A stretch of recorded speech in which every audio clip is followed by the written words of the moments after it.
একটা প্রাণীর অধিকার যদি আপনি রক্ষা করেন, একটা বিড়ালকে পানি না দেওয়ার অপরাধে এক মহিলা জাহান্নামে গিয়েছে, আর একটা কুকুরকে পানি পান করানোর সওয়াবের এই কাজের বিনিময়ে এক মহিলা জান্নাতে গিয়েছে। সুবহানাল্লাহ।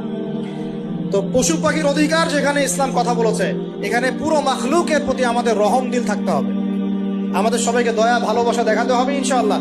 আল্লাহ পাক আমাদেরকে ভালোবাসবেন ইনশাআল্লাহ। এটাই বেশি ইম্পর্টেন্ট। শোনেন, আল্লাহর জন্য কাউকে ভালোবাসা, আল্লাহর জন্য ঘৃণা করা। কি হাদিসগুলো পড়তে পড়তে আমি আসলাম গাড়িতে।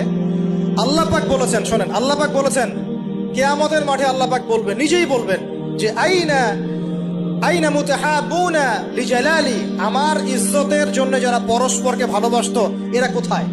আল্লাহ পাক ঘোষণা করবেন কোথায় তারা, যারা আমার জন্য পরস্পরকে ভালোবাসতো। আল্লাহ বলবেন আলিয়াউমা, আজকে, আজিল্লুহুম, আমি ওদেরকে ছায়া দিব, ফি জিল্লি, আমার আরশের ছায়ায়। বলেন সুবহানাল্লাহ।